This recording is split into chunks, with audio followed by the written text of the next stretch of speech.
अब आधार कार्ड का झंझट हुआ खत्म। सरकार ने इस डॉक्यूमेंट को बनाया सबसे ज्यादा पावरफुल। जी हाँ, हम बात कर रहे हैं जन्म प्रमाण पत्र। एक ऐसा महत्वपूर्ण कानूनी दस्तावेज है जो किसी व्यक्ति की नागरिकता, उम्र और पहचान को साबित करता है। यह स्कूल में दाखिला लेने, नौकरी पाने और सरकारी योजनाओं का लाभ उठाने के लिए बहुत ही आवश्यक होता है। सरकार ने जन्म प्रमाण पत्र में कुछ महत्वपूर्ण बदलाव की घोषणा की है। ये बदलाव नागरिकों की सरलता और सुविधा लाने के लिए की गई है। जी हाँ, आज के इस वीडियो में हम हमारे जन्म प्रमाण पत्र से रिलेटेड जो भी न्यू अमेंडमेंट हुए हैं, जो सेंट्रल गवर्नमेंट ने न्यू अमेंडमेंट किए हैं, आज हम उन्हीं की बात करने जा रहे हैं। तो आज का वीडियो शुरू करने से पहले मैं आपसे रिक्वेस्ट करता हूं कि इस चैनल को लाइक, शेयर और सब्सक्राइब जरूर कर दीजिएगा। तो चलिए शुरू करते हैं आज का वीडियो।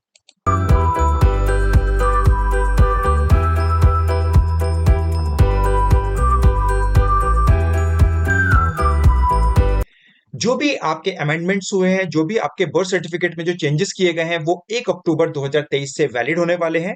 1 अक्टूबर से जन्म प्रमाण पत्र विभिन्न उद्देश्यों के लिए एक वैलिड डॉक्यूमेंट के तौर पर काम करने वाला है। और ये बर्थ सर्टिफिकेट जो आपका अभी तक सेकेंडरी डॉक्यूमेंट्स हुआ करता था, बहुत ही कम इस्तेमाल में लाया जाता था, अब इसको प्राइम डॉक्यूमेंट के तौर पर जाना जाएगा। हम बात करें अगर गृह मंत्रालय के नोटिफिकेशन की, तो बुधवार को एक आधिकारिक सूचना में गृह मंत्रालय ने कह दिया है कि जन्म और मृत्यु पंजीकरण संशोधन अधिनियम 2023 के प्रावधान 1 अक्टूबर 2023 से लागू होंगे। यानी अभी सितंबर मंथ है 2023, तो अभी ये अमेंडमेंट पे काम जारी है, बट ये 1 अक्टूबर 2023 से लागू होने जा रहे हैं। जल्द ही जन्म प्रमाण पत्र शैक्षिक संस्थानों जैसे कि स्कूल, कॉलेज, पॉलिटेक्निक, आईटीआईज में ड्राइविंग लाइसेंस बनवाने से रिलेटेड, अगर आप पहचान पत्र बनवाना चाहते हैं, मतदाता सूची में नाम ऐड करवाना चाहते हैं, या फिर बायोमेट्रिक आधारित आधार व्यक्तिगत पहचान कार्यक्रम में जो भी आपका डॉक्यूमेंट्री एविडेंस यूज होता है, उसके लिए अब आप अपने बर्थ सर्टिफिकेट को भी यूज कर सकते हैं। हमारे गृह मंत्रालय ने बुधवार को एक आधिकारिक सूचना में कहा है कि जन्म और मृत्यु प्रमाण पत्र जो संशोधन अधिनियम है 1 अक्टूबर 2023 से लागू होने जा रहे हैं। हमारे जो केंद्रीय गृह मंत्री राज्य मंत्री नित्यानंद राय द्वारा संचालित किया गया है, ये नियम उन्होंने लागू किया है। कानून को मानसून सत्र में संसद के दोनों राज्यसभा और लोकसभा से पारित किया जा चुका है और 11 अगस्त को राष्ट्रपति द्रौपदी मुर्मू की तरफ से इसको सहमति भी प्राप्त हो गई है। यानी कि अब ये लॉ बन चुका है और बस इसमें फाइनलाइज होने का थोड़ा सा टाइम है और 1 अक्टूबर से इसे लागू कर दिया जाएगा।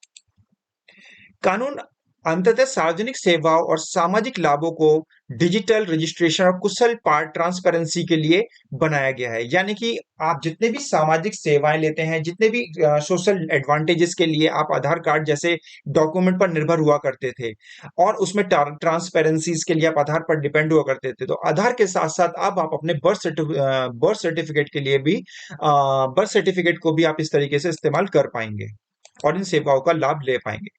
प्रमाण पत्र में एक शैक्षणिक संस्थान में प्रवेश करना हो, एडमिशन्स के लिए, ड्राइविंग लाइसेंस, पासपोर्ट जारी करना, मतदाता सूची तैयार करना, मैरिज रजिस्ट्रेशन, या फिर केंद्र या राज्य सरकार में किसी भी पद पर नियुक्ति आदि के लिए आप इस डॉक्यूमेंट को सिंगल डॉक्यूमेंट के तौर पे आप इस्तेमाल कर पाएंगे।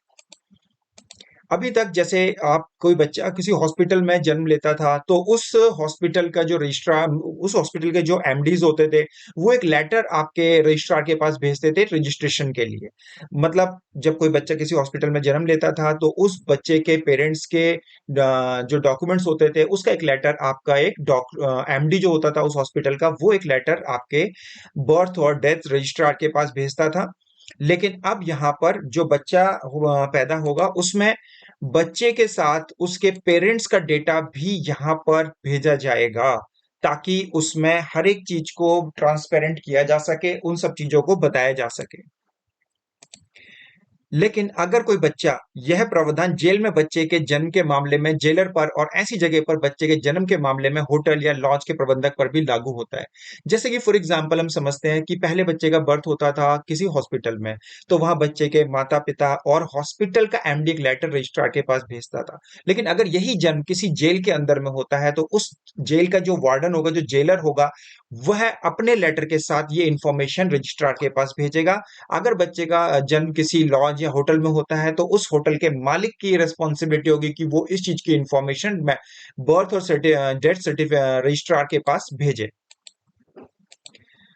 यह कानून बड़े पैमाने पर जनता के लाभ के लिए जो रजिस्टर्ड बर्थ हैं, जो डेथ्स हैं, जो नेशनल और स्टेट लेवल पर जो डेटाबेस मेंटेन किया जाएगा, उसमें ये बहुत ज़्यादा इलेक्ट्रॉनिकली डेटा को मेंटेन करने के लिए, उसे मैनेज करने के लिए इस्तेमाल किया जाएगा।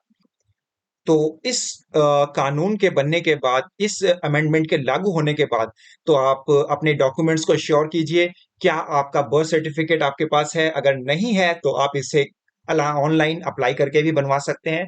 अगले वीडियो में मैं आपको इसके बारे में ज़रूर इन्फॉर्मेशन दूँगा कि आप अपना बर्थ सर्टिफ़िकेट एक ऑनलाइन अप्लाई कैसे कर सकते हैं या आप उसकी एक डुप्लीकेट कॉपी को कैसे रिसीव करते हैं।